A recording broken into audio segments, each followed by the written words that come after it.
Hey guys, welcome back to a new video. I'm Stephanie West. I'm a licensed counselor here in the state of Michigan, and I am owner and operator of In Progress Counseling. Today we're going to talk about the fact that I'm not allowed to call myself a brat anymore, and I'm going to show you clinically how to disrupt that.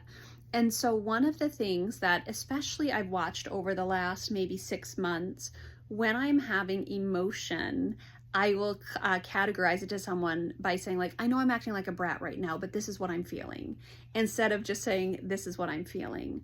And to be fair, to express emotions in general is a really clutch move in my life, because once upon a time that didn't happen. It would come out in, passive aggressiveness, or it would come out where I'd like shut down and then be surprised I didn't get my needs met, or I would maybe lash out on occasion. Not typically. Typically I would turn off my needs before lashing out, but on occasion I would lash out. And so to even have emotions and to honor my emotions and to speak into them is such a beautiful gifting that I have now that once upon a time wasn't true. But now I still bracket it with this idea of like, well, I know I'm being a brat, but I have feelings. And so I need to stop that, because emotions are just emotions. And I don't want to send the message to other people that I'm not allowed to have emotions. I don't want to send the message to myself that having emotions make me a brat. And I don't want to influence other people by, labeling things in a really harsh way. So I need to extinguish that behavior. That's what we're going to talk about today, extinguishing a behavior. And so one of the other things, okay, I've mentioned I was passive aggressive and maybe I was a little, lashy outy on occasion. One of the things that used to be true is I actually used to swear like a sailor.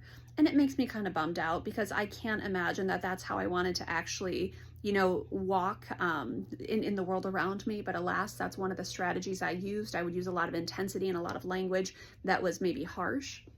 And so there came a point a few years back where I said, Steph, we're done with that. We're not going to be swearing like a sailor. It doesn't help you sound educated. Although I will say there are certain words that are very versatile. And I do, as an English teacher, appreciate that, but it's still not the witness I want to be sharing, right? And so as I was working on extinguishing that behavior, what happened was every time I heard it, I had to reward it with something that would actually cause me to rethink what I'm doing. And so one of the things I've talked often about, kind of character values and my desire to be a generous person. So I took my spirit of generosity and I used it to reroute a habit that I was trying to break. And so every time I would swear, $5 would go into my jar of donation, and I sponsor kids through Compassion International. And so what would happen is I would swear, $5 goes into the jar. I would swear, $5 goes into the jar.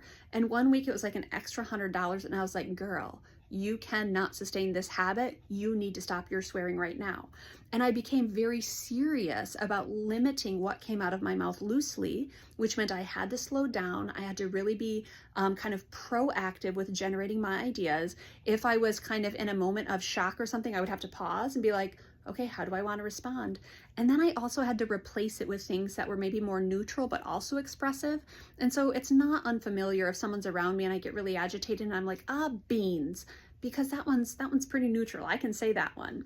But the thing is, I had to get really serious about extinguishing the behavior, which means I needed to take something that was highly important to me, which is finances, and use it as a leverage point for behavior modification. And so that's what I want to invite you into today. Not to harshly punish the behavior out of you, which is something that I do want to stop calling myself a brat, but an effective measure could be, Steph, every time you call yourself a brat when you're trying to express an emotion, $5 to Compassion International, right? I know that's an effective system for me. I extinguished almost entirely swearing out of my vernacular, and I'm thankful for that. And it's made me a more refined person and a more thoughtful person in communication. I want to be more refined and more thoughtful when I express emotions, which means I have to stop calling myself a brat. And so I want to create a system where, what am I going to replace it with? Well, maybe just expressing the emotion outright, saying, hey, I'm a human and I'm having feelings, instead of like, I'm just a brat, I'm having feelings again, right?